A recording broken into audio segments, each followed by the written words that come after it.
We have a very special announcement to make, and I request Veena ma'am to kindly please come up to the dais and share with us this information.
Good afternoon, everyone.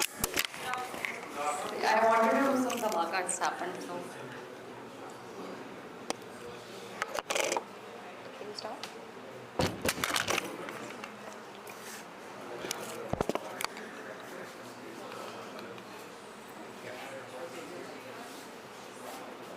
Thank you.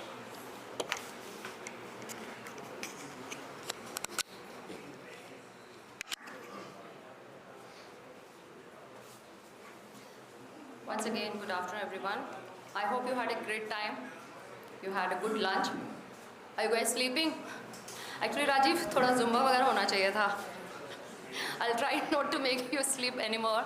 So thank you ICISS and Colonel Sambal. Thank you Rajiv. Thank you Manan for giving me this platform to announce something very special. As you see this slide, Executive Protection Program we will be launching very soon.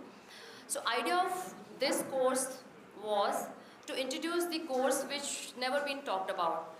As we all know, I think this subject been always in fancy and always been talked about when we talk about luxury. But in today's scenario, today's era, I think it's not anymore luxury, it's the need and the necessity having executive protection in the company or around. Any corporate, whenever you have travelers traveling outside India or anywhere else, I'm talking about India per se. So you have SOPs where you have to give executive protection to the CEO or the lead who's ever traveling to the area, like could be Asia or somewhere else which has a risk or threat. So in this course we'll be talking about, the certification will be all about certified executive protection specialization.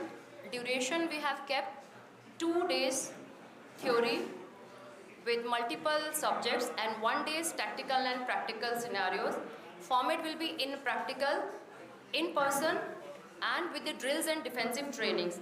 Location could be NCR. We have not thought about the location so far. And certification, of course, it will come from ICISSM. Thank you very much once again giving this platform. Let me just give you more insight of this program. Why this course? We know the growing demand of this profession which never been talked about. You're thinking about it. So rise in global security and threat, as we know what's happening around.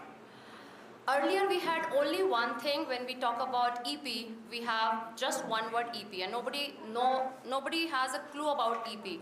People, they either think the bodyguard, or they have a maybe security officer wearing a uniform and acting as a EP, or we just think about EP is the subject who is receiving the principal from the airport, giving them the flower, taking them to the premises, or having cars and other things.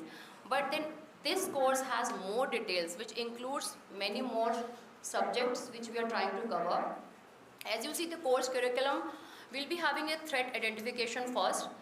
Along with the risk assessment, we'll be talking about the protective formation and the escort tactics. So when we say escort tactics, it means we have a formation of V shape, L shape, round, intimidating, close protection, or 360 degree. So we'll be talking about all these kind of escort tactics which we never talked about, never thought about. Defensive and tactical driving.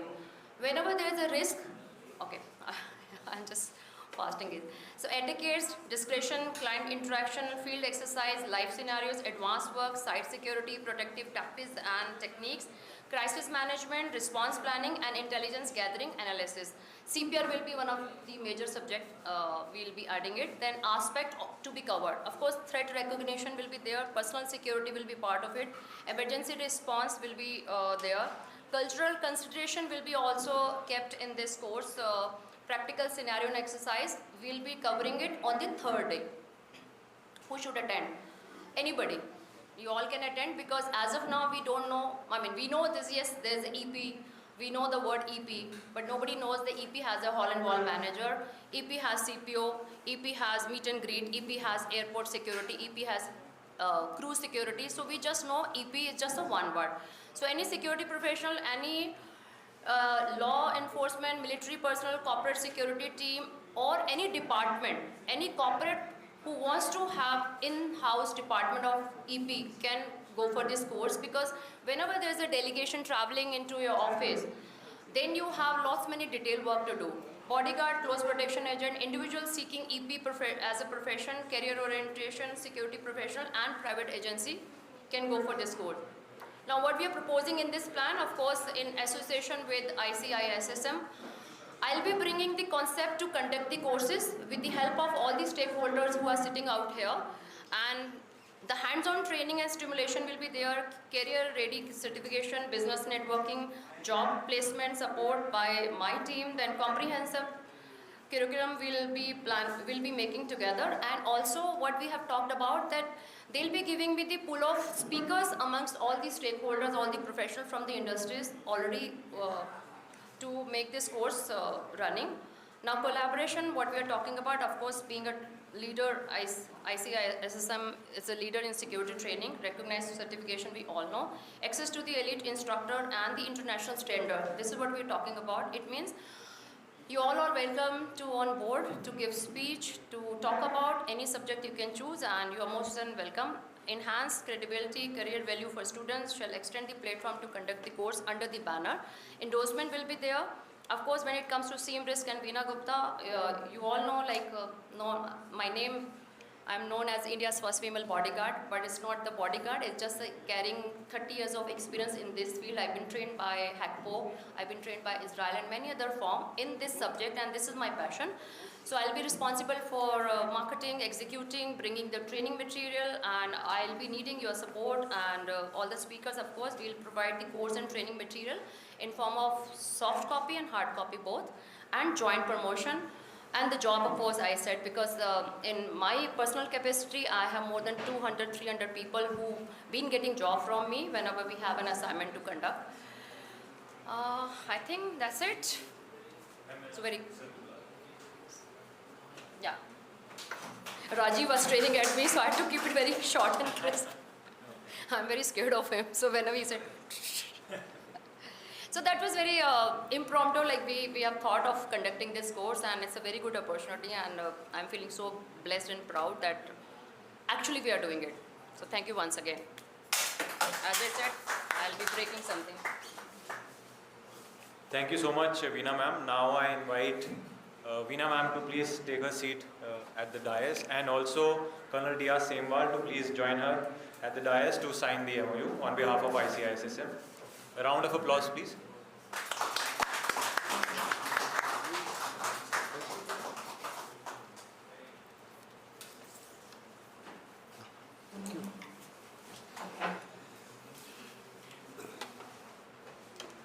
So, friends, this training program, it has been conceptualized by Veena and being supported by ICISSM.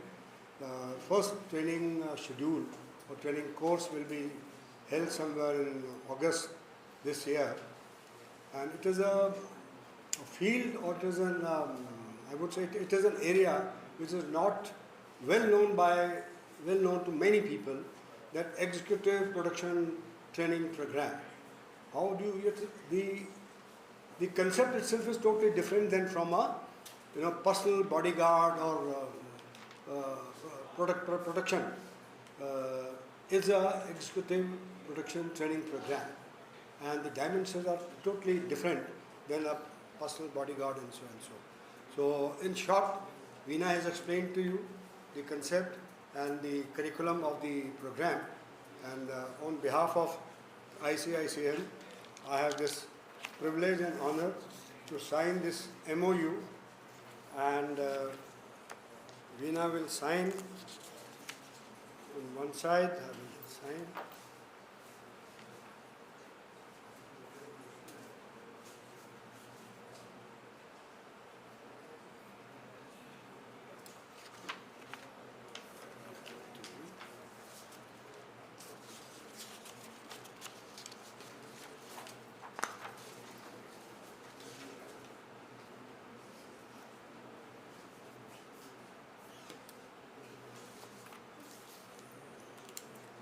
This I will give to you.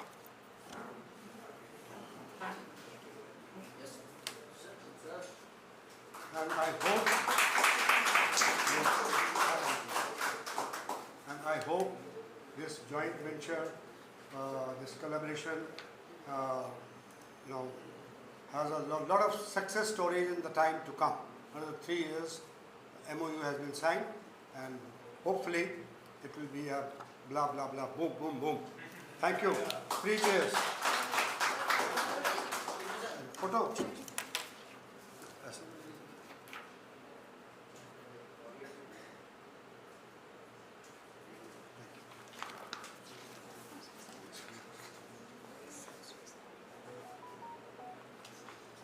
Thank you. Thank you. Thank you, Manan.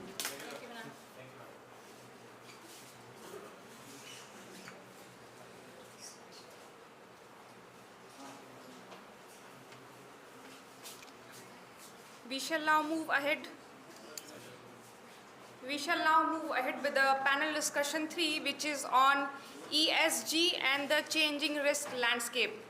I request the moderators and the panel to join the dais. The moderator of the session is Commander Sandeep Sinha, MidCat Advisory. He has over 20 years of experience spanning defense, sustainability, and consulting. So I request you to join the dais. The panelists for the session are, first is the Group Captain Dr. S.N. Mishra, Terry SAS. He is the climate scientist and a former IAF Director of Climate Sciences. He is a visiting professor at Terry SAS and Global ESG Consultant. The second panelist is Mr. Vishnu Chandra, former Deputy Director General and HOG NIC Geospatial Technology Services. With over 30 years in government, he has led national GIS initiatives like Bharat Maps and Soumitra. And the last panelist is Colonel Abhijit Singh, CPP, PCI, PSP, PMP, LSS, GB, a decorated military veteran. He is now the country head security at Aga Khan Development Network. I invite you all to kindly join the dais. A wonderful round of applause.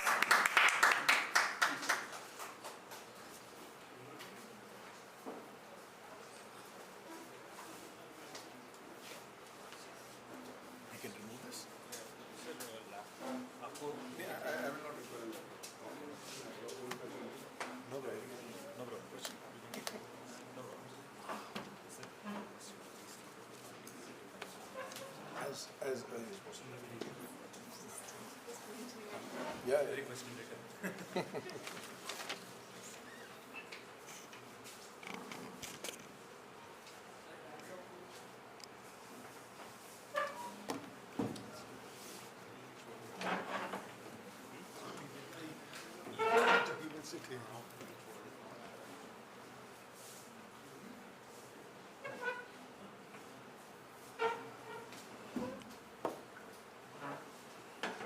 Good afternoon, everyone. Welcome back to the panel discussions. I would like to begin by thanking ICISS, especially in General Vikram, Colonel Semwal, and Captain Manoj for putting this event together and for including a subject which a lot of people feel does not have a direct bearing on security. But I can assure you that as we move through this panel and its discussions, you will hear from the experts and you will glean for yourself the severe impact also ESG risks can have to an organization. So let me first begin by requesting my esteemed panel members to introduce themselves, their backgrounds and their area of specializations, and then I will set the context and we will start the panel discussion. Over to you, sir.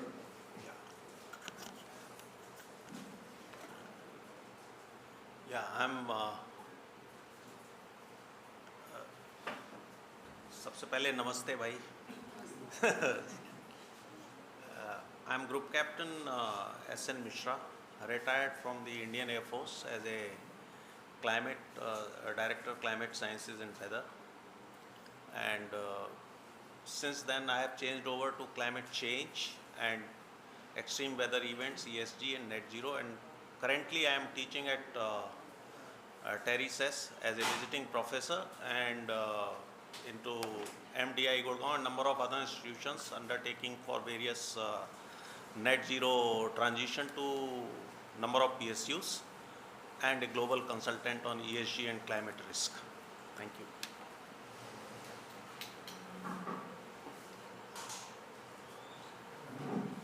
I am Vishnu Chandra. I am former Deputy Director General, National Informatics Center, NIC. I was heading Geospatial and Technology Services Group of NIC. And I was in this subject area of geospatial since early 90s. And I have seen in this country how geospatial as a science, as a technology has evolved over the period of time. So, but currently I am post-retirement, I am associated with Ministry of Panchayati Raj, associated with the flagship scheme called Swamitva, which deals with the property record of Abadi area in villages and the Gram Panchayat Special Development Planning. In this context of this conference, in this session, geospatial is a very important component of all ESG initiatives. So ESG geospatial is a vertical which is now coming. So that is what. Good afternoon everyone. I'm Karan Laviji and a third generation military veteran. I retired a couple of years back in 23 and since then been donning the hat of a thoroughbred security professional as I was in the armed forces too. And right now I'm directing the role of the country health, safety, security and organization business for an international organization called the Aga Khan Development Network. And unlike the fellow panelists who are subject matter experts in ESG, I'll try to just deep dive how a security professional can make a difference in today's world and business by his presence and contributing towards the ESG risk. Thank you. Thank you very much. So you will observe that we have got a very, very qualified and experienced panel, and we will do a good job of convincing you that the next big thing happening in the security industry is going to be ESG, and one of the predominant risks for any organization is going to be ESG risks. So I will just give you a quick context of what ESG is, why it is important, and what may happen in case companies are not kind of fully compliant with ESG requirements and expectations. The key word also here is expectations.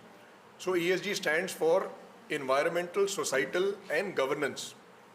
So any organization is required to take suitable measures and take actions which meet responsible expectations from a responsible organization. So every organization will have a different degree of impact on the environment. So how does an organization manage its environmental footprint is a major consideration for various stakeholders, from governments to regulators to investors to VCs to private equity players to banks. The second leg of this stool called ESG is societal, S.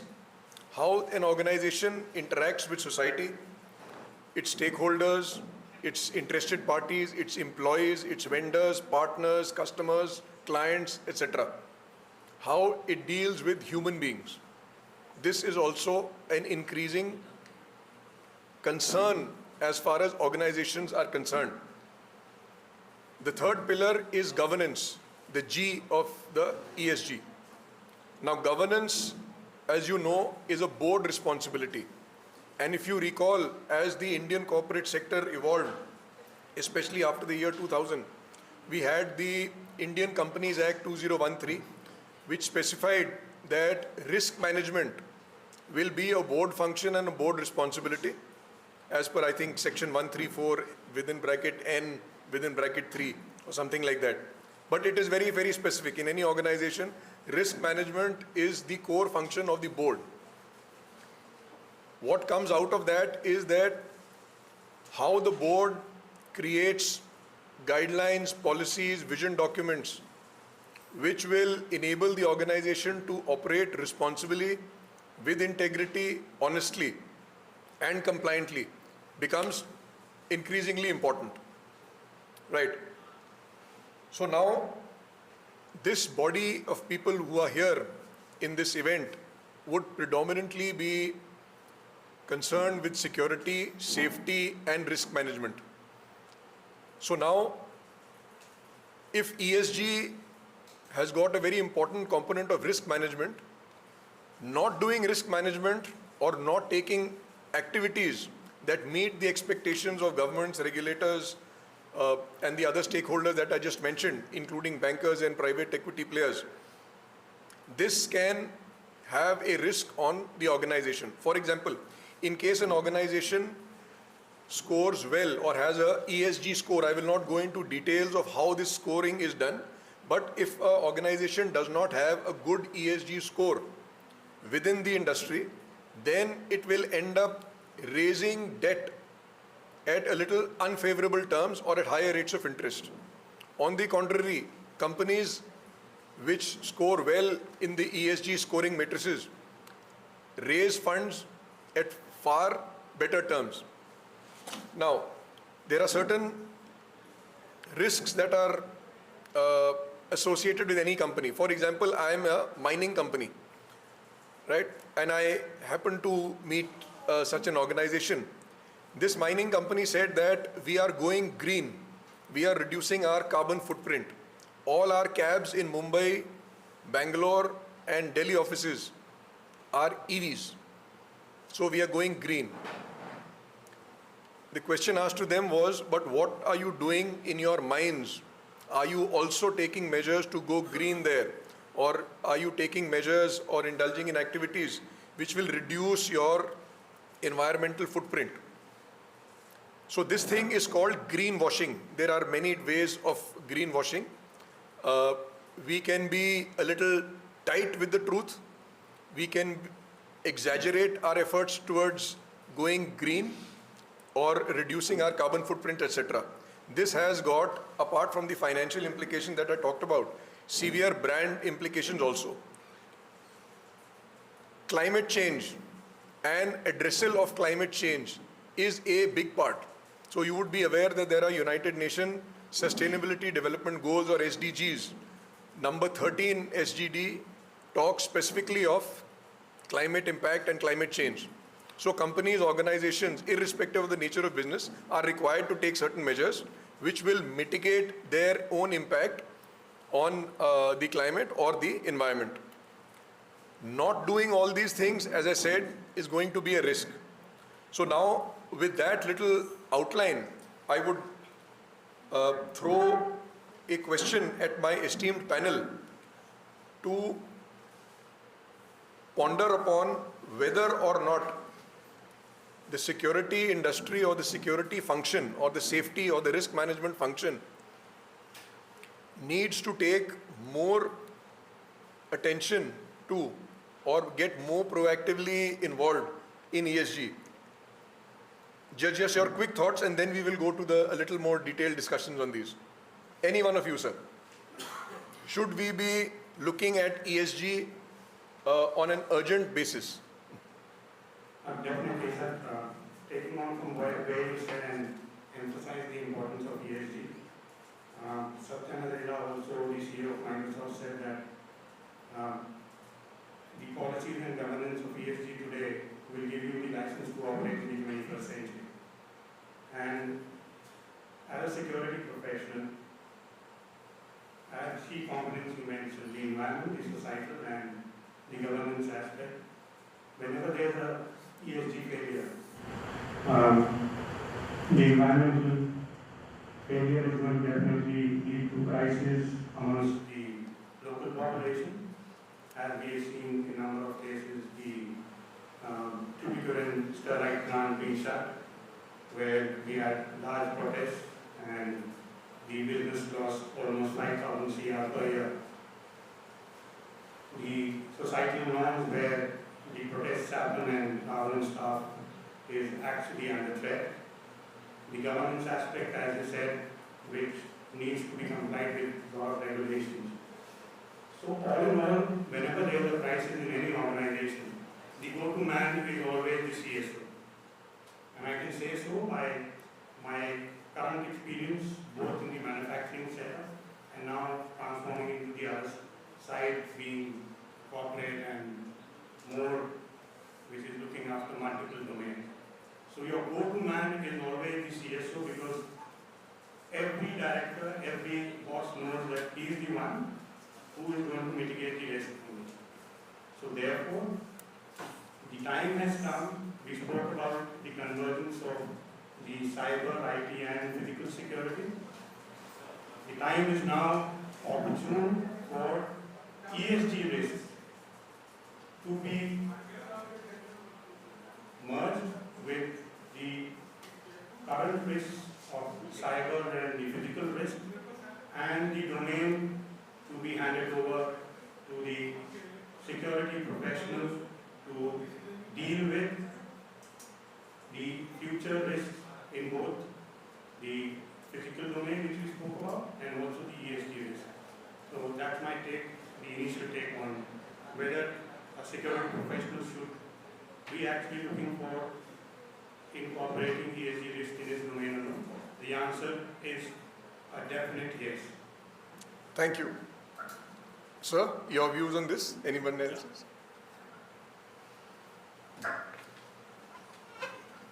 Thank you very much, Commander Sena.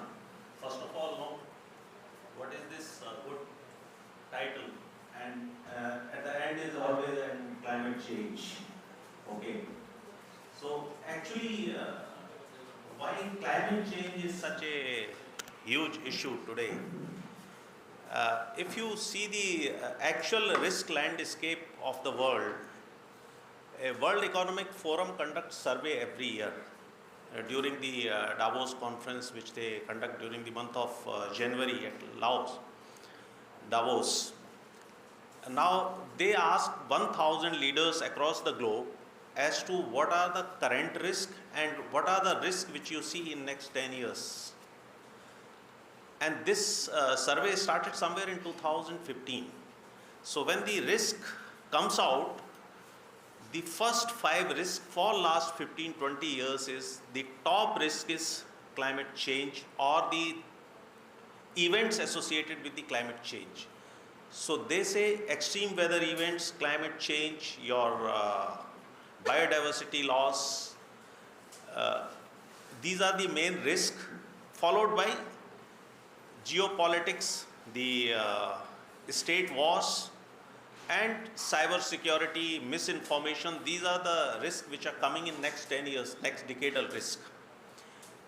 So the world feels, all leaders feel, and that is how you will find that the world gets together every year in the form of conference of parties at some place and decide how to deal with this climate change crisis. As I speak, 900 million people across the planet, they are migrating from one place to another place because of climate crisis. We are moving today from one climate crisis to another climate crisis as we move today. Now you look at recent, when we say we integrate ESG or we integrate climate risk into our security setup. Just remember last May and April, Dubai was deep knee underwater. 5 days, nothing could take off from Dubai. Nothing could move. Nobody could go to Dubai. Nobody could come out of Dubai. Dubai is a high income country. They have got the best resilience infrastructure. So that means the climate crisis, when it impacts, it doesn't respect your boundaries, irrespective of what you have. It can bring you to knees. And that is what happened. You see anywhere, whenever any kind of a cyclonic storm, heat wave. You just look at 2022 heat wave in India, which started from India, Horn of Africa, went to Europe. Europe had 5 days worst emergency in their history. They said all hospitals were full, all airports were down because their airports got melted actually. Europe, if you recollect, 2022, I am talking of March, April, May. Thereafter, from there it moved to China. And all China hydropower projects, hydel power projects, they got closed. And if you recollect thereafter, all chips which were coming to India, all the products which were coming, your Creta car was delayed by, waiting was for 14 to 18 months during that time because your supply chain disruption. There were when you don't have electricity, when you don't have anything to eat. Even in that year, if you recollect, Ukraine and Russian conflict started, and Prime Minister Modi made a huge statement that we will feed the world. They said we will open export of wheat. Suddenly the scientists here told them that wheat got impacted because of the heat wave. There were 10% loss of wheat. Suddenly the wheat import has been stopped and till date it has not been opened. The country is not exporting wheat today, country is not exporting your rice today because your food security is mandatory. So climate crisis is such, it can impact your food security, it can impact your energy security, it can impact and that is the reason precise why world is in a panic stage.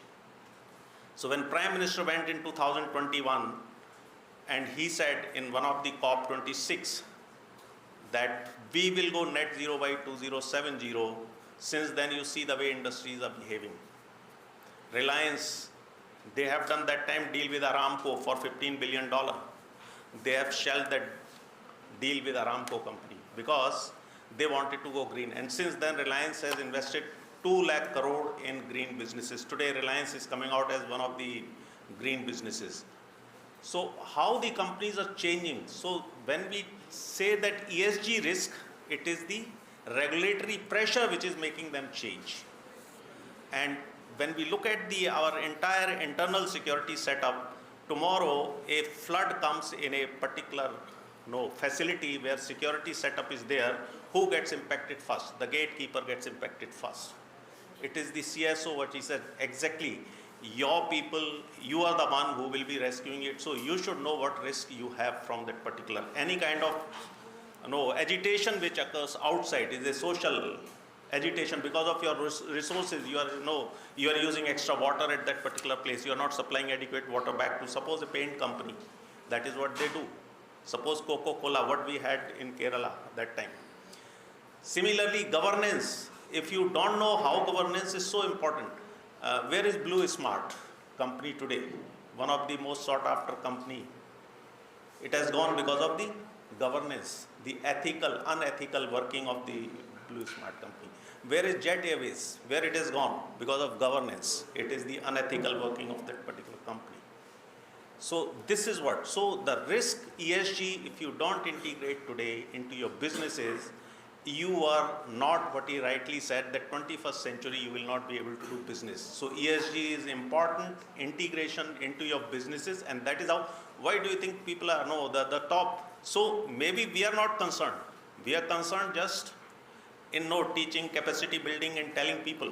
But C-suite leaders, the board members, they are very concerned, and they are concerned about because of regulatory pressures. The moment Delhi government decided that 10 years old vehicles, 15 years old diesel vehicles will go out of road, suddenly 55 lakh vehicles gone out of the road.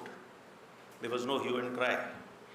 And people accepted it.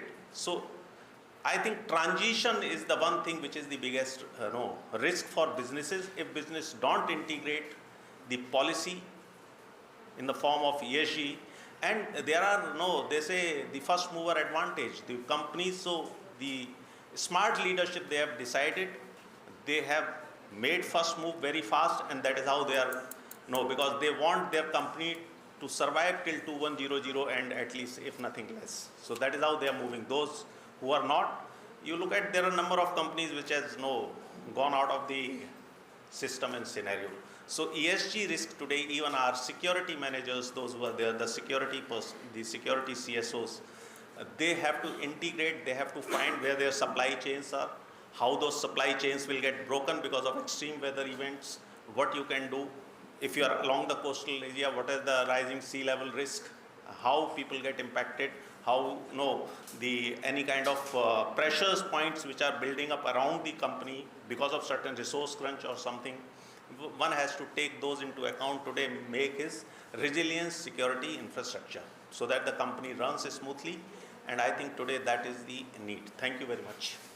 Thank you for your thoughts, sir. So the takeaway from the discussion thus far is that there are several, one, there is an imperative that the security function, the risk function, business continuity functions of organizations embrace ESG rather than considering it as an additional responsibility, because given the fact that security functions tend to employ the largest number of people, is the first and the last person that any visitor to an organization sees.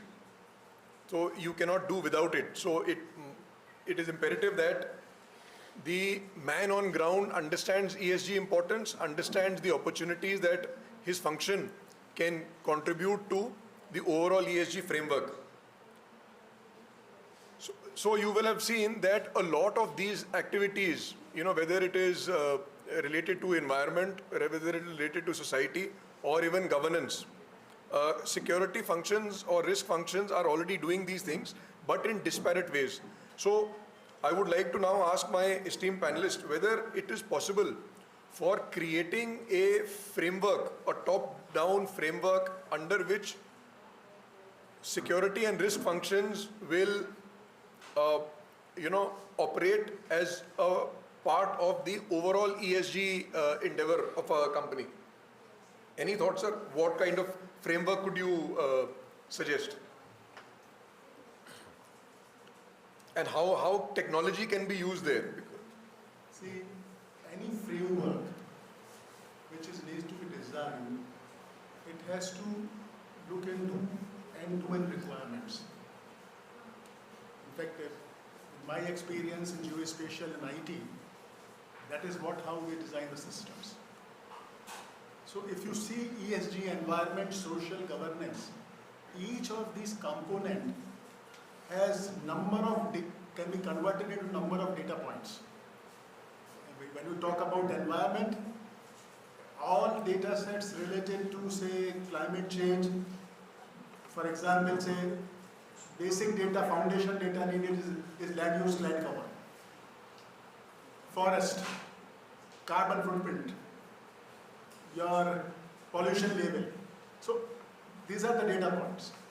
When you talk about the social, then you talk about the demographics, people, labor. These are the data points. And location of the labor force, if you talk in geospatial context, is also important. When you talk about the governance, what you related to, say, board decisions, risk strategy, compliances, regulatory frameworks, Then you talk about a system where some kind of a performance monitoring systems or system assess the risk and formulate the mitigation strategy, and some kind of a processes and workflow which take ESG data as an input and then do some kind of analytics. So if in this perspective, if I say that, so there could be 4 steps for a framework. Step 1, you can say how to build ESG data sets. Primary requirement is there may be some literature available already, ESG data standards, international ESG data standard which industry should comply. So it will have a environment and natural source component, it will have a socio-economic component, and it will have a what you call finance related issues and all that. So all those data component as a standard, that part is and then data capture strategies. Which data will come from government sources? Which data will come from, say, real time from IoT? So already IoT and Geo IoT and Geo AI. Second component, second step is to create a dashboard with KPIs, where you can track, you can assess risk, those KPIs. Third part is what you call regulatory compliance processes. If certain compliance has to go to government, what are the can you generate those compliances report out of this data? And final is what you call the board is even including final is even customer services, your client services, about your product and other things. How green those products are there. Yes. So this becomes end-to-end ecosystem, and where ultimately geospatial data plays a major role in this direction. So this is what Very, very well explained, sir. And given your experience of using geospatial services at scale and mass, I think I have taken down this 4-step process, and I have taken down my notes, which I shall shamelessly use in my consulting assignments. I have spoken about out of my experience, but there may be certain ESG framework standard available internationally also. Yes, sir. There are a couple of international frameworks. Yes, sir. Please, sir. A word about the frameworks. Already, all the frameworks are available, and it will be very happy to note that the 1,000 companies by market cap, for them it is mandatory to put their ESG report in the form Disclosures. of CSR, along with their annual report. So if the security personals, they start reading and interpreting this report, a lot of risk they can find it out and they can integrate into their security systems. So that is very important. But first of all, this is very important. No, I was doing one management development program with GAIL, Gas Authority of India Limited. So I asked him why he was doing it for senior managers of the GAIL or facility heads at various places, like he was the Pata manager or those. So I said, why are you getting this program done on continuous strategy? He said, because nobody understands ESG, nobody understands climate change, climate risk, and there is a pressure from the company to go net zero by 2040. So I am doing these programs continuously for the managers, starting from top to down, to understand that if there is any letter coming from government, they understand and they don't put it under the file and don't let it come out. They must understand that these letters are very important to reach to the top, to action it on point. So this is very important, that the lot of literacy and understanding has to go at all level to actually work on the ESG component. So I said already the frameworks are available, all companies are doing, and once the companies are doing, top companies are doing, all their vendors, MSMEs, they are bound to do it because the scope 3 emissions, when we say they are coming from those companies, Yes. so their company has to, because their companies has to contribute so that the overall emission comes down for the main company.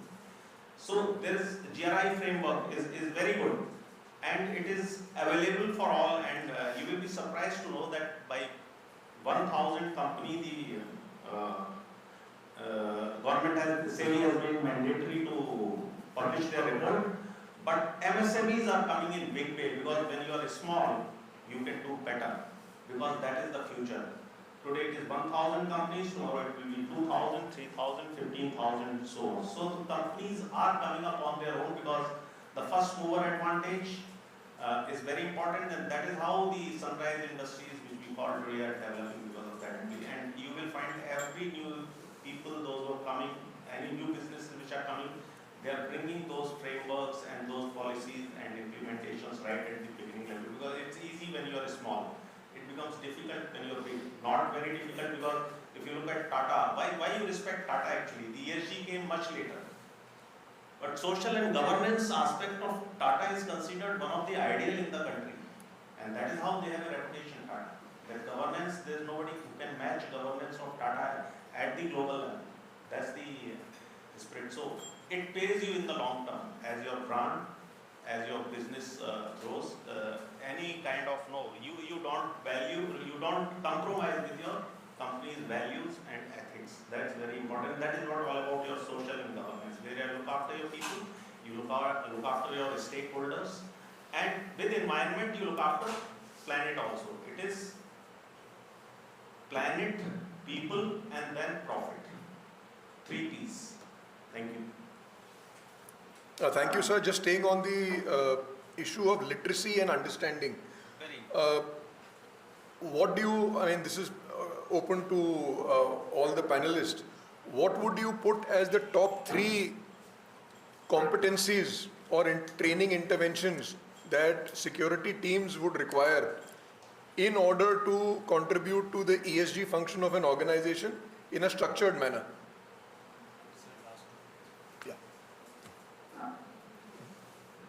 I will just say 3 A's. The 3 A's are firstly to make yourself aware.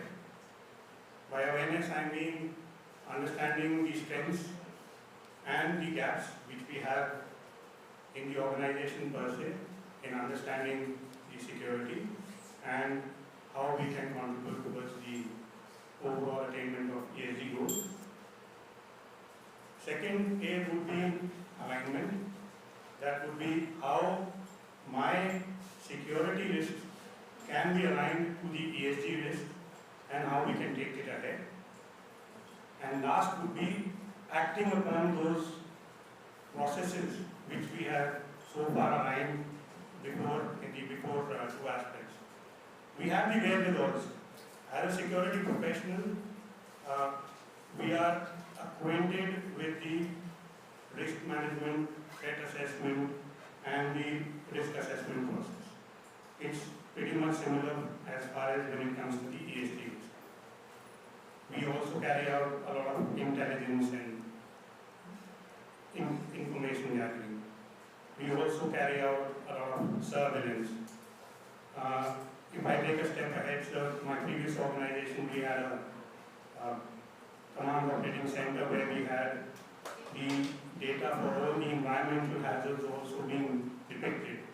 And as a security professional, you are taken as the one who is the policeman and who is supposed to be truthful and take the governance ahead. So any deviation was immediately flagged to the CSO and to the management. So broadly, as I said, wherewithals are there. The gap is the understanding. We need to plug that gap and take it ahead by aligning and acting upon it. Great points. I have just 2 points. See, an entire ESG learning methodology of things has to be somewhat data-driven and evidence-driven.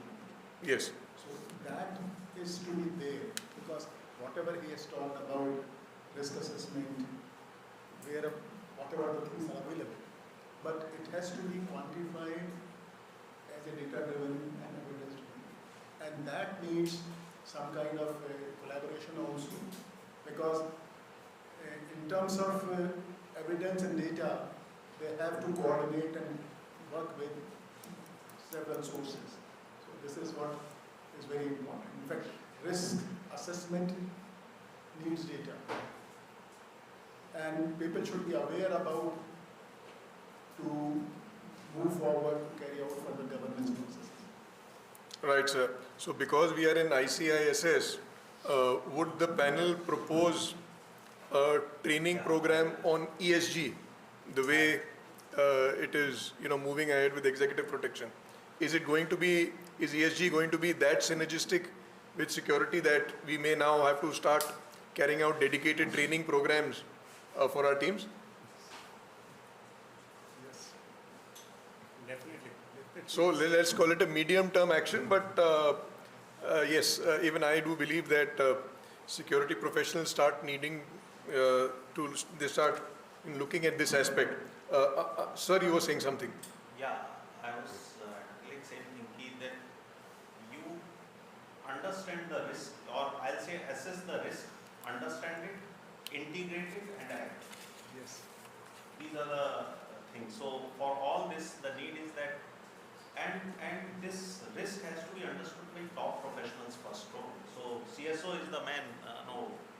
Because any kind of change which comes, until unless you go to the board member, he says, what nonsense are you talking here?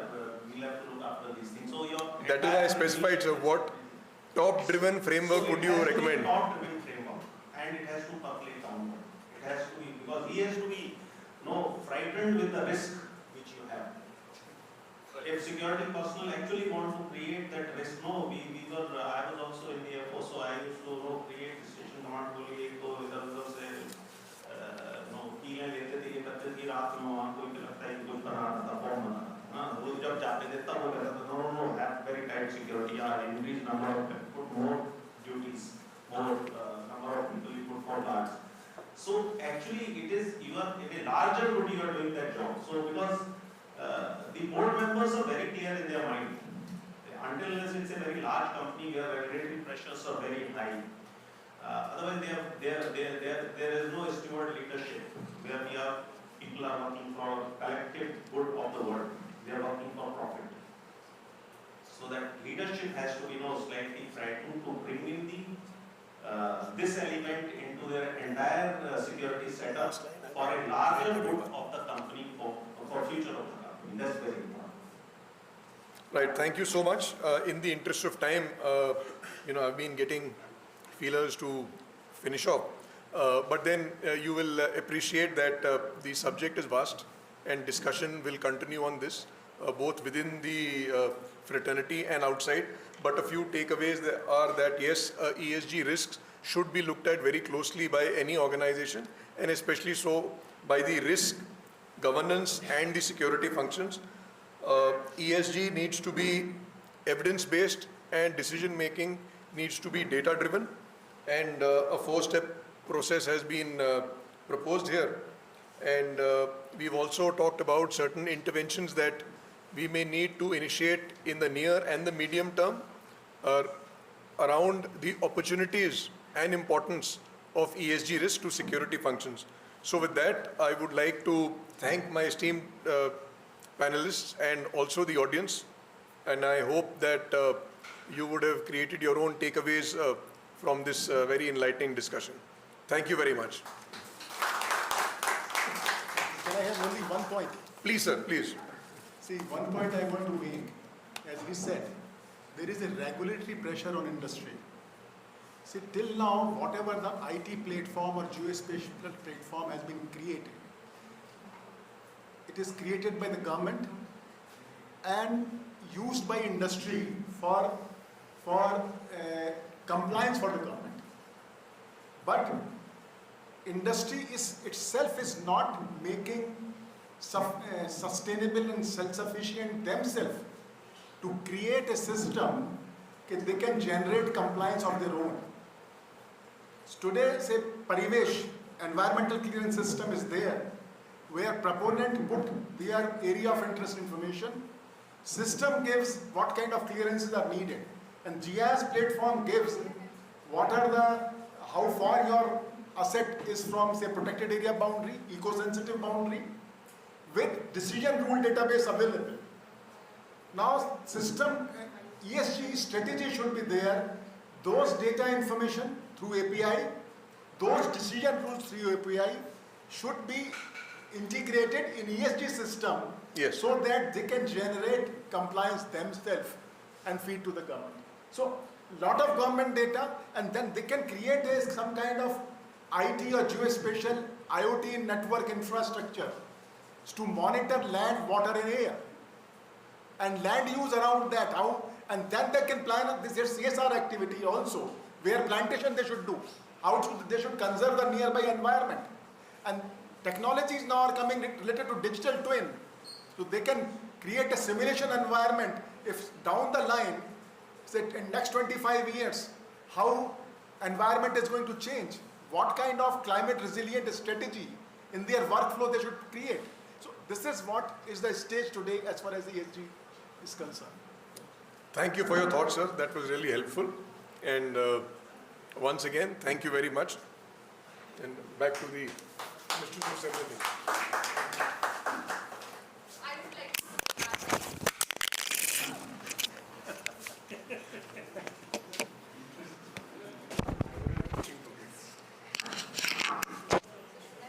Should I start? Yeah, please, go ahead. So, I from the HR team, I work in Vedanta from the HR team. So I'm quite thrilled looking at this, ESG being very important part of a discussion in this seminar. So I would like to show something which we have been doing, and so it is basically touching upon the social aspect of ESG, which is where creativity meets sustainability. So there at Vedanta we have made 8 teams of direct employees and business partner employees, and we have curated beautiful sculptures from the scrap. So these are some of the glimpses. First is the globe, which shows the overall presence of Vedanta throughout the world. And second we have the tree. It is made from the copper wire, which is being used from the pumps, which doesn't work. So they have done the paintings also, which shows the community impact, supporting the community. And then we have the deers made from the scrap particularly, and these are particularly made by the business partner employees, not from our direct employees.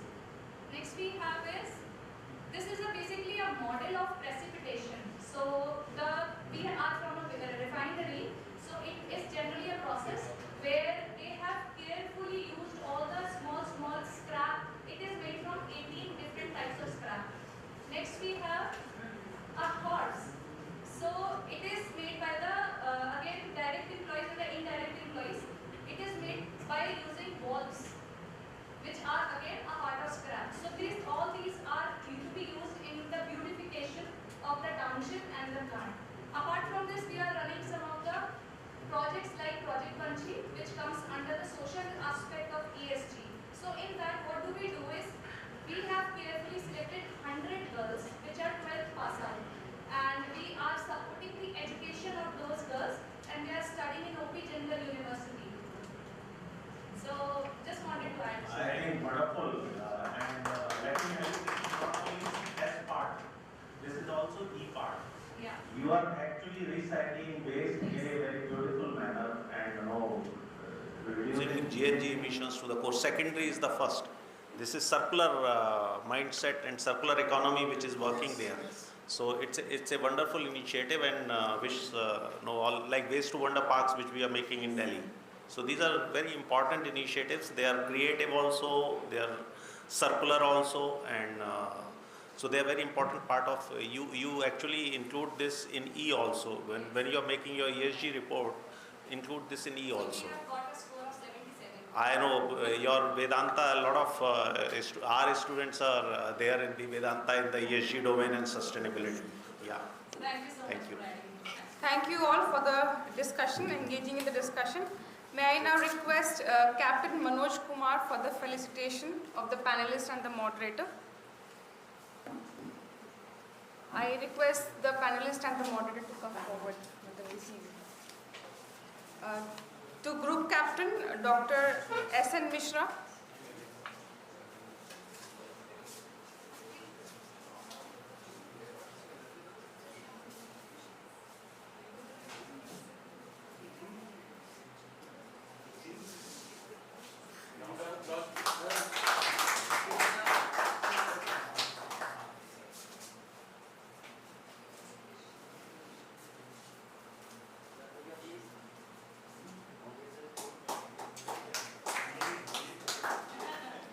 Mr. Vishnu Chandra.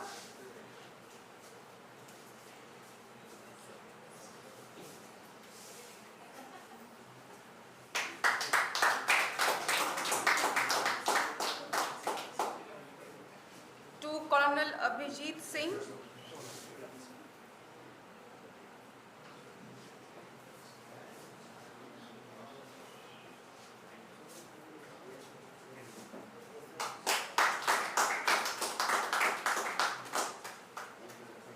And to the moderator of the session, Commander Sandeep Sinha.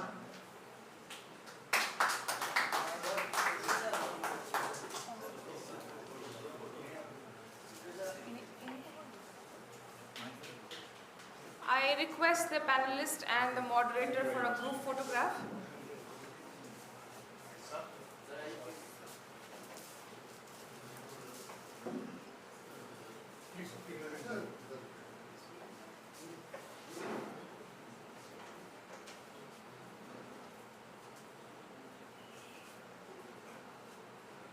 And I request Captain Manoj Kumar sir to please be here for another felicitation.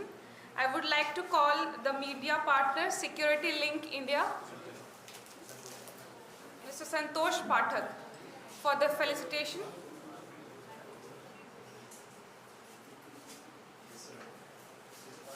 They are the media partners of the seminar today.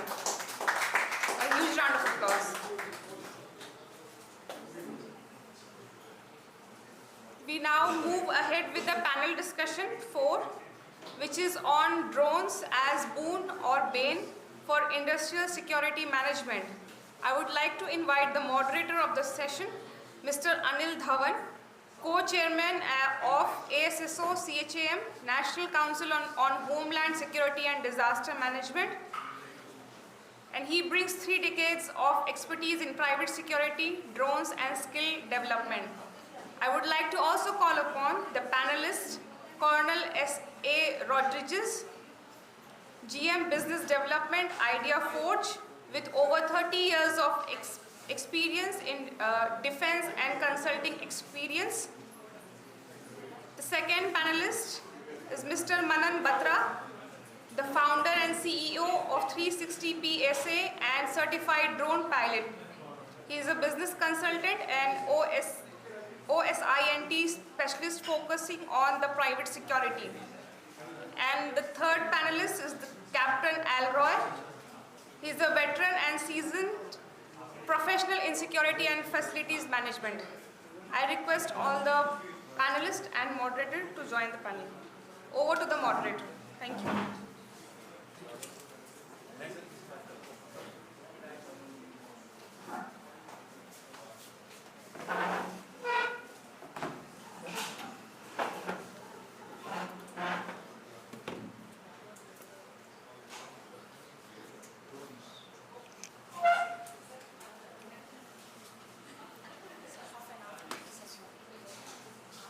Good evening, everyone. I wish to start by first thanking ICISS management for giving us the opportunity to be here with you. I think I'm not wrong in saying the subject drone has become so interesting these days, and to a large extent it is true that the future is very much going to be related. It's a little sad that I see very few people now here, maybe because of the schedule, but I think I'm not wrong in to say that the word drone has become so much like a buzzword, especially after this war which has happened. What I notice, I've been in this line for quite some time, I enjoy, I'm passionate about it, I learn, I have good knowledge, but still I must say a new thing I have learned, I have seen after this war is everybody you come across, irrespective of which area he is, he would know the word drone and would have his own kind of explanation on, oh ये तो बहुत ही खतरनाक चीज़ है और पूरा जो लड़ाई हुआ वो ड्रोन पे ही हुआ. और ये कैसे चलता है, क्या होता है, all sorts of things. Such a anxiety used to be earlier too, not now, but not so open all across. You will find everybody asking, about this and giving it their own views. The point that comes out is that knowledge is probably not in the right manner with people who are directly or indirectly related with this drones. The other thing I wish to say is that the war has given an impression as if drone is a big threat. I'm quite impressed to see even the subject which we have chosen here, it clearly says, which in a way is not wrong. But it's straight away giving an impression or giving a more stronger impression that this drone is kind of an explosive. It's a kind of a weapon, whereas that's not true. Yes, drone has been misused. I would use the word in the war, or the future, as we all have been hearing a lot about cyber security, and most experts have always been commented, the future of war will always be more on cyber crime, and we have seen that. Same, it may not be wrong to say even drone is going to be something which is going to be very active in such kind of battles. Already the one which is happening between Ukraine and Russia, we keep hearing so much about drones. Between Israel and Gaza, what is happening, we keep hearing about drones. So there is one part of this drone which is from the point of destruction, and we must know. But on the other hand side, most of us are coming from the private security industry and coming from industry aspect point of view. Our interest would be more that in the current scenario, where does drone really actually help us? Does it really help us with all that we have seen in the war? As I said, it's only lack of knowledge. And events like this, where we have people who actually wish to come here and learn, listen and debate and all, I really applaud that. I really appreciate that, because the knowledge gets improved. And then you will be in a position to really understand, be able to focus that in your position, how do you see the drone can be useful, or what you can do with the drone. But do not take drone at the moment only from a point of a threat. It's a kind of a big thing. This is not the platform I wish to talk about that, but I still wanted to mention about it. Drone is not that threat what we are talking about. There are today guidelines on drones. There are systems which controls the drones, which can detect the drones, and which can actually destroy the drones. One interesting statement I will say, you will laugh, is I think most of us today, last few days, have been sticking to media and hearing about what's happening. And many of us have our own way of explaining, what day what started, what was the targets, and how it was responded, and all sorts of things. So one of the things most people know about it, which I'm very happy about, feel proud about, is that a lot of these air bases were destroyed. And somebody mentioned about it, that because we destroyed the air bases, the drones could not take off. But the fact is that drone doesn't need an air base. So I don't blame the chap, it is only the knowledge. Whereas UAV does need it. So having said that, I'm a very strong believer on it, on the drone side. I fully understand, accept that there are ill effects. I have with me a very highly experienced team of people as today as a panelist with me. What I would request is that I would try and put across to them a few questions and try they share their thoughts and your knowledge about the increases. Wherever you feel you need to ask anything, you can.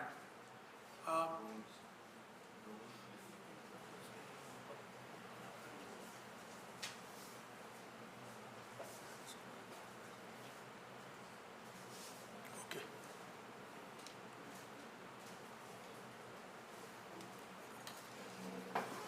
Thank you. Thank you.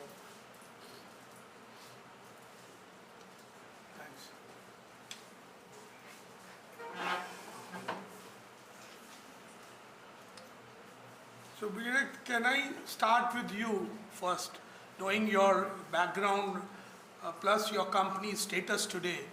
I think I'm not wrong in saying, you're kind of a big brother in the industry today, and your size and your area of operations, the various is so strong, you know. Yes, sir. You would be able to actually highlight with us exactly, how do you see today this drone industry? Try to focus more from a point of what I'm trying to do is on the industrial security aspect of it. Yeah, thank you. Thank you, sir. Thank you, everybody, and it's really nice to be here. Although, like sir said, I think the lunch and post-lunch effects make people a little drowsy. And I think probably, I am from Idea Forge.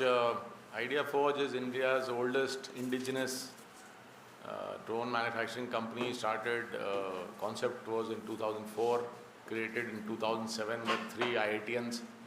Were inspired by, there was a fest called Robocon Fest. It's globally the largest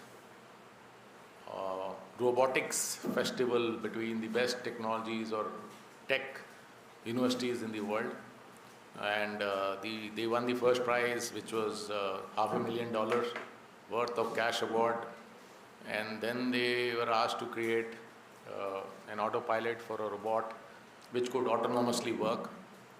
But that's when they found the Mumbai attack which happened, and they found a lot of people dying, including the NSG. So they said, why not do something for India? And that's where the journey started. So it's been like 18 years, 6,000 drones sold, out of which 2,500 are with the Indian Armed Forces. And the balance are surprisingly with Survey of India, a lot of mapping. The largest mapping, rural mapping project ever done in the world was Swamittva, done by under the guidance of the present Prime Minister, Honorable Narendra Modi. 6,60,000 villages done using our 200 drones by Survey of India. We take care of a lot of now security, both homeland, police security, forest, mining. We do a lot of work with industrial security now, which is picking up. So just to tell you that the concept of drones is not just what we hear and what we see in the news. And unlike what people believe, there is something called satellite, which was always a platform which was there for mapping, large-scale mapping. But now with drones with an accuracy of 1 centimeter and satellites which are up to 1 to 5 meters, and then their rotation around a particular place is once in a month, which is free. And then if you want, you have to pay a large amount of money if you want it on a daily or a weekly basis. So I think drone has a huge amount of capability, and now with the integration of somebody like a Sparsh with a video management system, integrating it to the control rooms, doing a lot of mapping, identifying threats, your security, large-scale industrial securities, warehouses. Now we are also trying to do something around, indoor, RFID-based asset management, logistics. So we are now in the process of creating a very large drone which is going to be traveling 100 kilometers purely by battery with 150 kgs of load. That is for CAS-evac for the Indian government, primarily the armed forces. So I think what is important is people should understand industrial security is not about just physical security. Having a security guard standing at every point, having a CCTV at every point. So everything has its own pluses. But I think the important part is to leverage drone technology. And I think for industrial security, it's not important that you buy the asset. There are ways to now create assets. We've got we do leasing. We are probably the only company in the world who does EMI. We do service, we do training. So we are an all-encompassed. We're probably the only company in India which does an encrypted live streaming 256-bit encrypted software which can go on a 2 Mbps, internet, broadband across the globe, anywhere. And it cannot be hacked. So I think there is a lot, and which can also be integrated to your existing video management system. So I think what industrial security people need to understand is that you will have to gradually start augmenting, and it's not only security, it is also your own safety.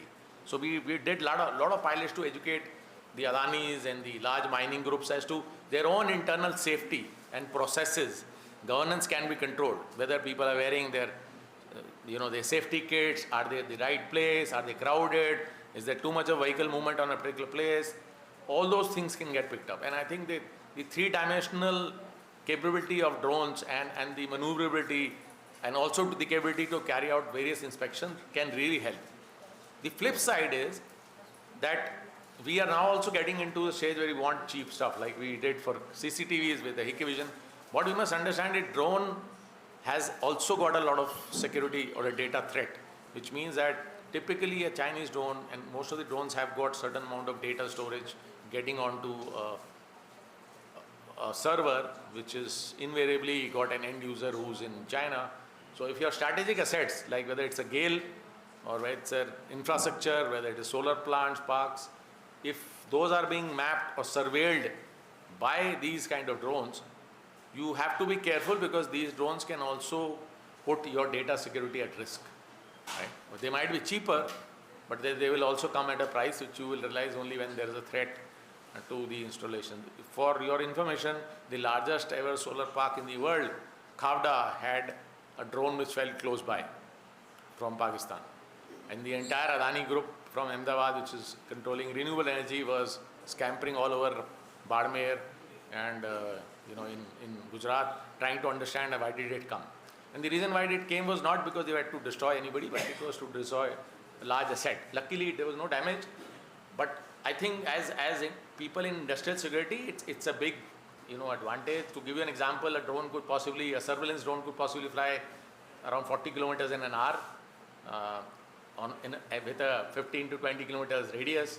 So if you were to cover 40 kilometers of perimeter for at least 10 kilometer going, 10 kilometer perimeter and 10 kilometer coming, I don't think you can put that many number of people to secure any open area. So I think it's a combination of using a drone with your physical security, with AI and automation, which will probably help. So I think that's where the industrial security and safety should start moving towards. Thank you, Colonel Rodrigues. I think very comprehensive. You try to cover. One could see that the limitation of time, but still you touched on points, and I think each of those points has a very much in-depth meaning in it. And days to come, you will see that lot will be happening in drones, and many of these things will be here. You will see is what he is highlighted upon, whether it is a question of war, whether it is question of industrial security, whether it is question of data encryptions or anything else. Some of the most common challenges today in drones are from the point of view of indigenization of drones and communications and many such things which are there. But one of the very hidden aspect is the availability of pilots. And pilots aspect is also should be understood in very simple term, that a pilot for a drone is not only one which is only handling, flying and bringing down the pilot. It's much more than that aspect, something which also came out here, the analysis and things like that. Now there are what we call it as RPTOs. This is the word which is used from the guidelines of the Government of India, which defines how does a training school for a drone should be.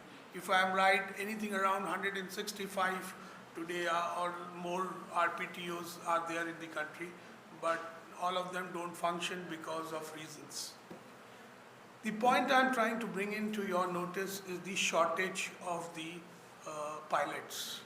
And it is very interesting that this line has got very big, strong future. And the pre-qualification requirements are not tough. 10th class student can go and apply for a certification course. Of course, the cost of training is a challenge. So there are certain aspects which have come out now from the point of promoting drones. I have with me on the panel Captain Elroy, who is highly experienced in private security industry with this background with many very well-known organizations, including GMR. So I would like to request if he could give, his thoughts on this, how he sees seeing this is being addressed.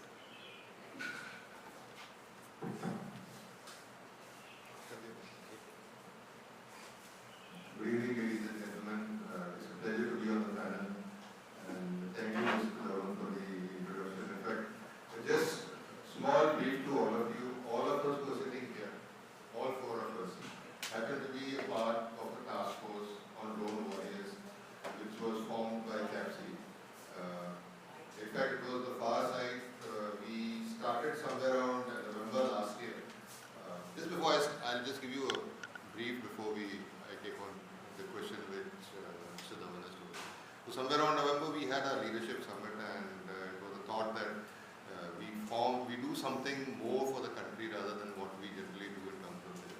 So we formed 5 task forces, different task forces. One was on women safety, one was on city security council, and the other one was on the territorial army. One was on drone warriors. Now when we started off with this drone warrior thing, like Mr. Dhawan had said, there are about almost 160 plus institutes that give training, that are supposedly to be giving training on remote pilot training organizations, that the RPTO. Surprisingly, about 40% only are functional. When I say 40%, it's about, because we've been working very, very closely with the DGCA on this, and we found out that only about 46 to 50 institutes are functional. We have been able to get in touch with them, and very soon we will be carrying out an MOU with them for at least 16 of them. Prior to this, of course, just about 2 days back, Mr. Dhawan and me went and met the DGCA, and they were really surprised as to the type of initiatives that we are taking. Like the Prime Minister's vision is that we should have about 1 lakh trained drone pilots. But we said we will not stop at 1 lakh. We will go one step further. We will produce 2 lakh warriors, drone pilots in the next maybe 1 or 2 years, depending on the response. Now the reason why we want to do this is that I'm talking only from a private security point of view, because drone applications, there are a number of applications that can be happened. They are used in agriculture, they are used in other fields also. So focusing only on the private security industry, what is really required for a private security guard is his upskilling. Generally what happens is they are zeroed down onto that unskilled, or maybe some organizations which pay you well, they are semi-skilled. So when you upskill a guard, so automatically his skills are going to be enhanced, firstly. Secondly, he's going to get something more in his pocket also. Thirdly, what is going to happen is that there are many of these guards, since like Mr. Dhawan was saying, the qualifications is just a +2, right? So when you have a +2 guard, or supposing you have a guard who is a graduate, or there are even some guards who are postgraduates also. And in case they are able to have their own entrepreneurial skills, so they can open up their own RPTOs, they can open up. So it's not restricted only to flying, what we are saying. Is that there is a maintenance part also which is there, right? So they can do those maintenance part of it. Then if a guard is good and his skilling is good, collection, collation, downloading of the data, and interpreting of the data, which is very important. Using drones in private security industry has various applications, small, big, medium. In fact, the larger organizations like the foreign multinationals, they don't mind augmenting it with physical security. Because if you work out the ROI over a period of 3 years, and like what Sean was saying, that even if you amortize the cost over a period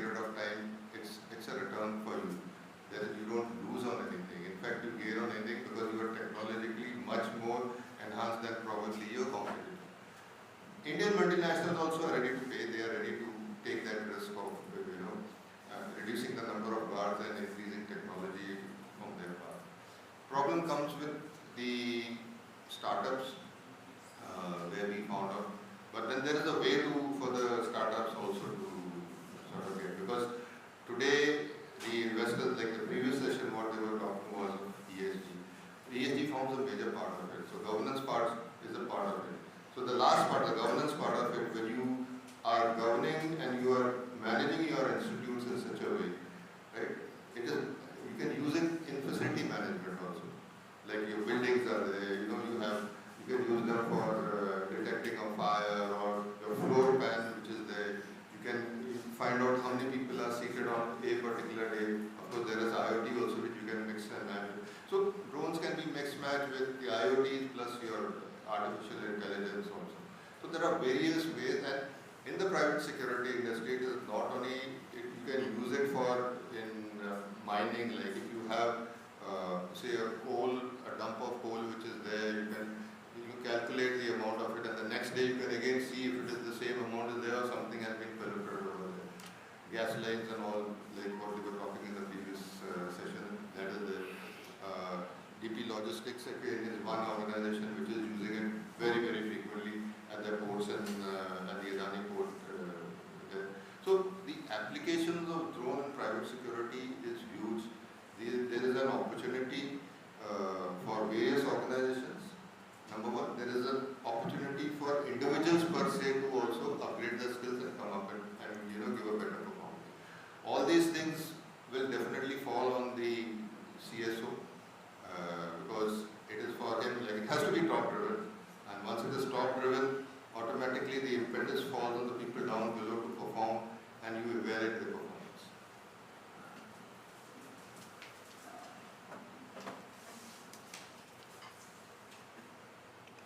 Thank you, Captain Roy. I think you very well highlighted what is important today in this industry. I said initially this word knowledge, and I think something is coming out in his explanation also. In fact, organization such as this one should encourage more such sessions to increase the knowledge. The more the knowledge would come, the more the better adaptability will come. The other side was, which Captain Roy highlighted, was on the drones, on the warriors, on the pilots. It's a very interesting situation wherein you have both the demand and the availability standing in front of each other. So actually we are trying to make that equation. It's not going to be easy, but we are trying to we have made some very good progress, he highlighted on that. And we are very confident that this will lead to success both for guards, which is the PSI, and bring in the pilots. Moving further, before I invite my third panelist, I must admit Mr. Manan Batra, although I owe the ownership, but I'll be very honest, I hardly knew him much before, the first time I met him when he was nominated on this team task leader course. And the reason I say was very interesting because his introduction said he is a consultant. And I think you would agree with me, the days we started into the industry, very few consultants were there, and we often felt about this, we should have consultants. So, I was very impressed on that here is one who is a consultant, and I'm sure he has the knowledge, and when he's become parts of the team. The other thing happened was then when he formed, I got this agenda and I got the invitation. I saw his name also in my pack. I was very excited. But most I was excited, and it's a kind of a big compliment for you that I see the way you have organized each and every aspect of the whole seminar you are doing. Yeah.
over a chip, which I've been guilty of during the day. I'll just quickly share two broad points, right? And one is following what others have said, and it is very specific to the topic of this discussion, right? Drone as boon or bane for industrial security management. And my other point is more of a theme, right? So my first point is that drone, is it a boon or a bane? Is it a positive or negative for industrial security? It is both, depending on which side of the equation are you sitting on, right? So for example, everybody knows that Saudis have attacked Saudi oil fields multiple times using drones. So that's a big negative, right, for industrial security perspective. But at the same time, Shell, which is one of the largest oil companies in the world, right, one of the top Fortune 500 companies in the world, has an in-house drone team which does not only infrastructure and equipment mapping and maintenance using drones, but also ISR, right, so intelligence, surveillance and reconnaissance using drones. So that is a big plus for industrial security. So as I said, it totally depends on where you are sitting in the equation, and to that extent, drones are both a plus and a minus for industrial security. And my appeal, which is my second point, is related to the first point that I just made. And that appeal is that whoever is a stakeholder in this industry, right, whether it is industrial security or whether it is private security at large, my only appeal is that this is the time to start upskilling yourself with regards to drones. Right? It is the time to start learning more about drones. And the learnings will always start from the basics, right? So just to give you a few pointers, a good start is reading up on the Drone Regulations 2021 by DGCA. Just see what are those drone rules all about, what are the drone classifications that are given within those drone rules, right? Where is it that you would require a drone certificate from DGCA, and where is it that you can fly a drone even without a certificate? Learn the difference, and if required, then decide whether or not you want to go for that certification, right? Learn about the type of drones, learn about the terminology that is used in the context of drones. For example, there is maximum takeoff weight, which is also known as MTOW, right? Then there is AGL, which is above ground level. Then there is VLOS, which is visual line of sight. Then comes VVLOS, which is beyond visual line of sight. And there are many more terms. Doing this will set you on the right path to actually consider drones for your industrial security setup comprehensively. As of now, what I have observed in the industry happening is that a lot of vendors and companies are coming in to pitch to industrial security stakeholders, and the industrial security stakeholders are learning through the vendors. So that is something that I call reactive learning, right?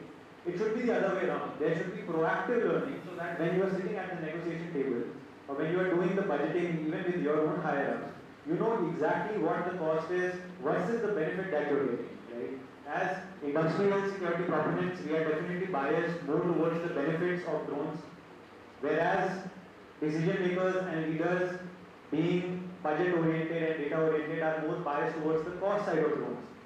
But the maximum value that has to be unlocked is somewhere in the between, where cost and benefit kind of balance out each other.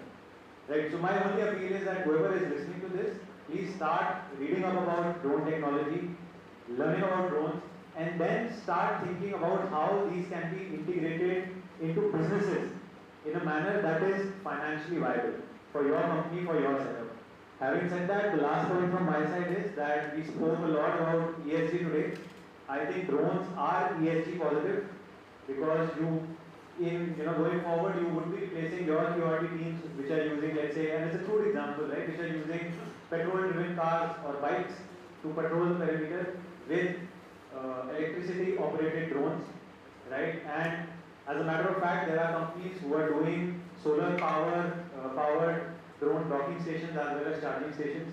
So there's a lot that has been happening, as Colonel Sean also alluded to, and Captain also spoke about, right? Drone technology is something that we are just beginning to explore in the country. Of course, in the aftermath of Operation Sindoor, all of us are well acquainted with the word drones, but now is the time to actually go down deep into what drone technology is all about and learn about it. That's my 2 cents.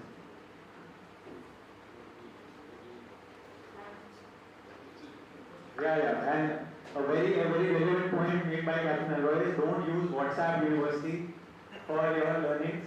There are enough and more credible sources available out there. So please consume those. Thank you.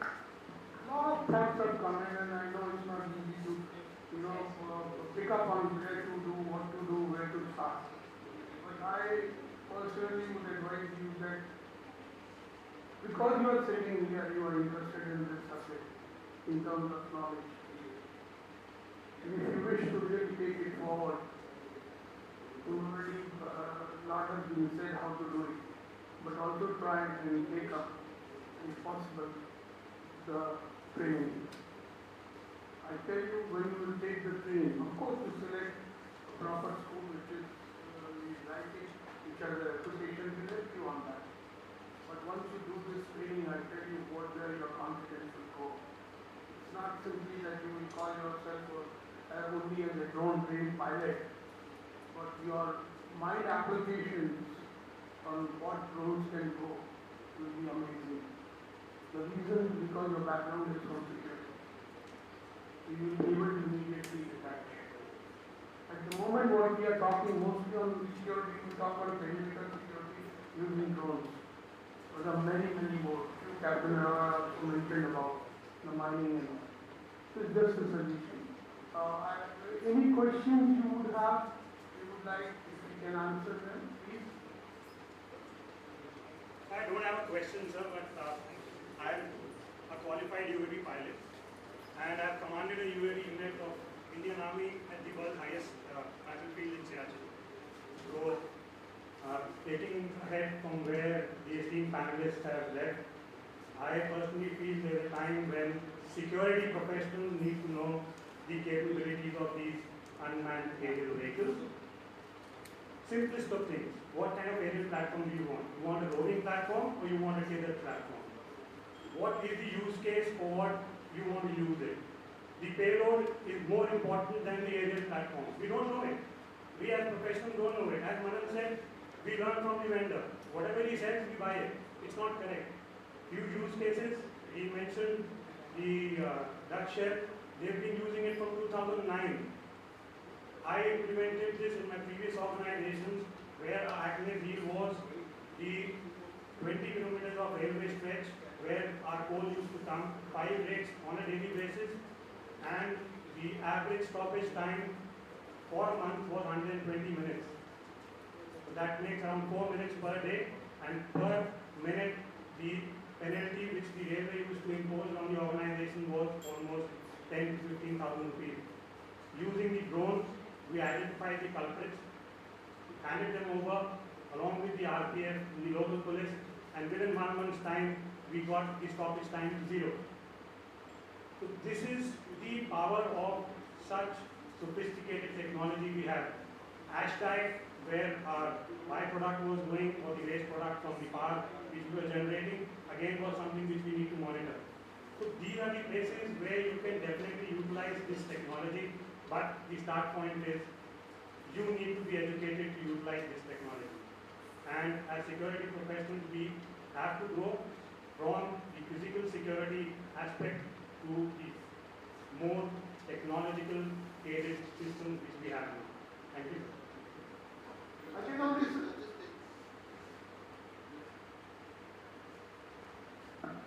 you raised a very pertinent point. If these sort of case studies are put up to the management, you tell me which management is not ready to spend on technology. Absolutely. We don't do it as CSOs. As CSOs or as security professionals, I don't know why there's some sort of a barrier that we don't put up these points. You make a use case like this and look at, and over a period of time, say 3 years or 5 years down the line, when you show that saving is important. And that is where your own stake as a private security professional goes up. In the eyes of the management, you are a blue-eyed boy, rather than they say कि चल security लगा दी. It doesn't work that way. So these sort of use case, I mean, it is for everybody who's sitting down here, and please make such case studies and put it up to the management, because it is 101% you will get a hearing for this. Thank you. very valid point. But I must say I'm delighted hearing you. And the reason I say this because as a speaker, although I'm a panelist coordinator, but I'm a speaker, I was saying to you, my friend, with my direct eye-to-eye contact from a point of view, I'm understanding and acknowledging what I am saying. And that's always very good for a speaker. It motivates you. But I don't know you personally. And I'm so delighted to know that your background. And we would like your knowledge, if you could join us also on our task force. It will be an honor, sir. Am I right? Can I take that liberty? Because we started with one point, it is coming from you, it's coming from here, is knowledge. So we have a knowledge here. And you gave a case study, he gave a case study. We want this team to be strong, my friend. And we want that, this drone aspect actually gets adopted cost effectively, and it brings the solution. So I'll exchange my card with you. Stay in touch. We would like you to bring you also. It will be an honor, sir. Thank you very much. And thank you for taking that liberty to speak, because yes, it was not a question, but I think it was advice for us. It is something which is very close to me, sir. I've been in it for last 2 decades now. Anyone else? So thank you. We thank you for staying back so late and hearing on. Next time when we meet, we will try and bring more things for you. We will try and grab more time from them. We will try and bring from our entrepreneurs good drones, sir.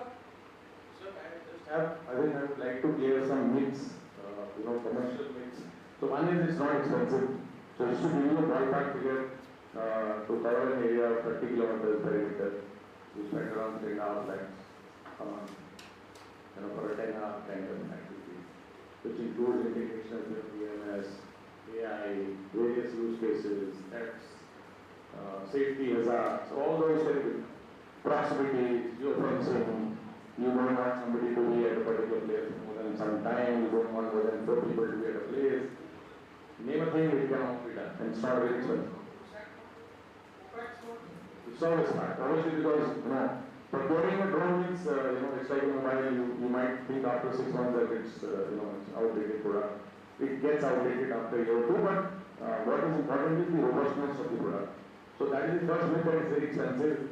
Second myth is that it is like what you see in movies or agri drones, somebody is flying. Let me be honest, none of our drones require any manual intervention. I'm talking about my personal capability. It's only when you need to directly intervene that you need to hold the RBT on a joystick. It's basically a ruggedized laptop or a tab. You can mark the mission, you can mark everything on there, it will fly on its own.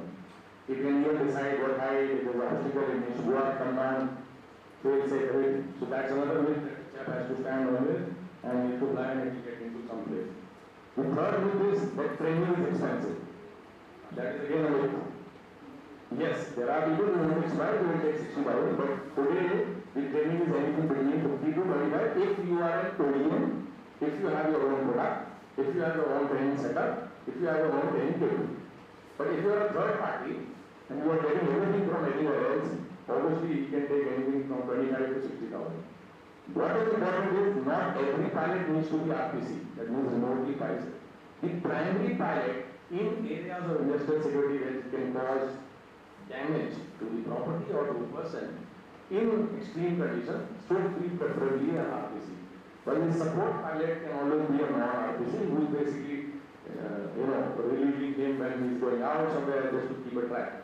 So I think there are few myths that people have, that it can be a threat, it is expensive, and if you convert it into, compare it to number of folks on the ground or the people who are doing physical security, I think if you compare, there is a lot of positives that can give in terms of return of investment also.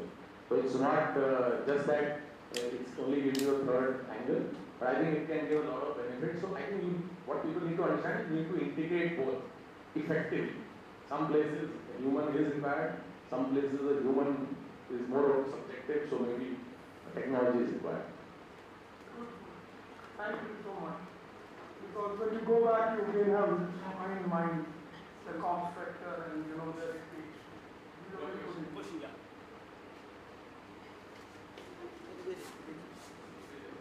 So exactly what I miss all the time is the word climate here in the whole purpose. I'm really sorry I was busy with the work as well. So how you guys see the climate and ecosystem saving it?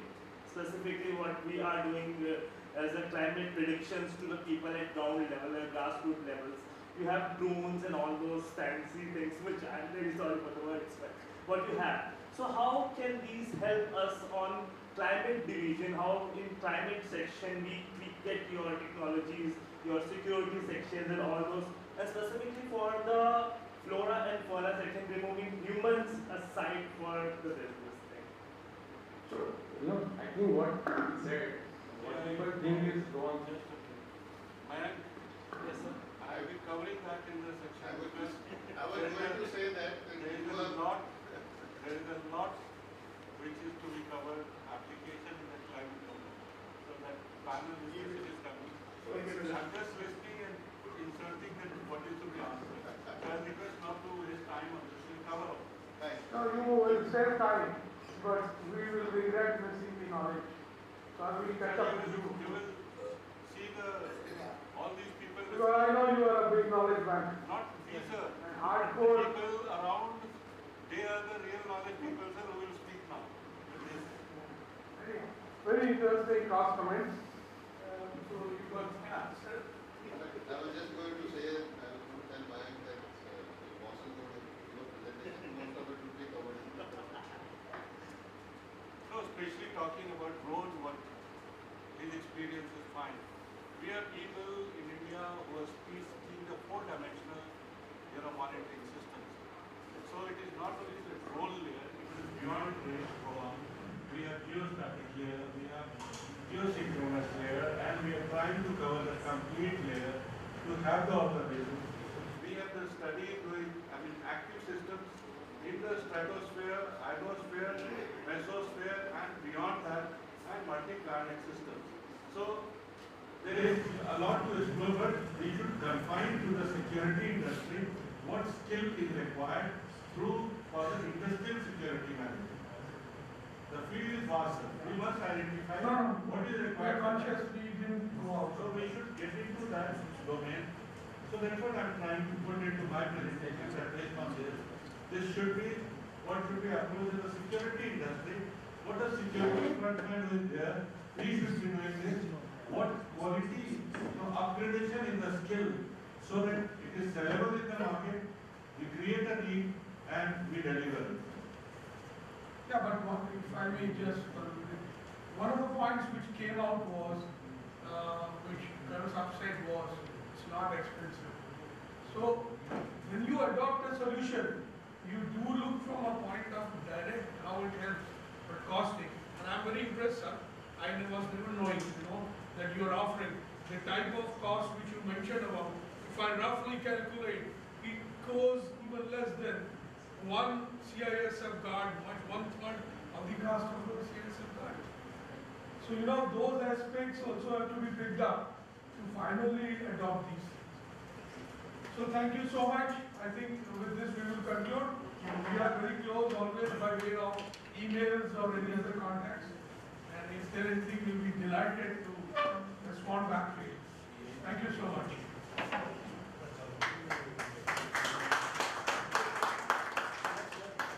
Thank you all for this engaging discussion.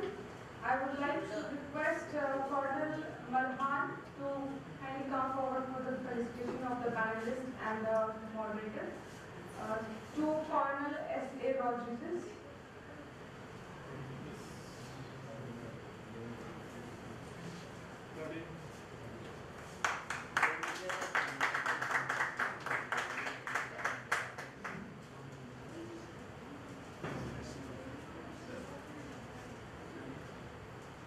To Mr. Mayank Batra.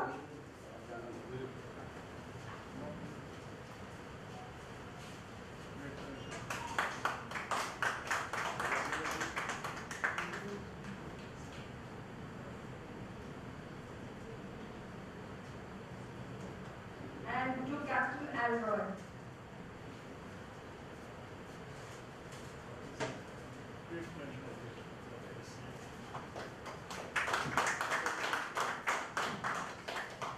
I request all the panelists and moderator of the session to take a photograph.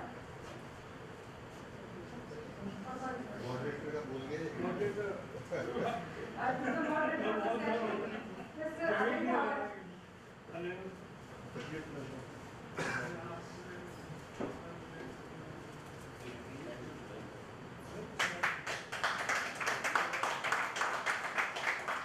I request all the panelists and the moderator for a group photograph.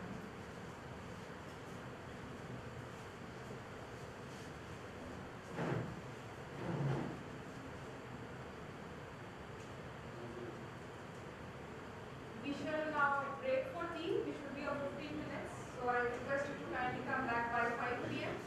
And next will be two keynote speakers. Thank you so much.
Yes.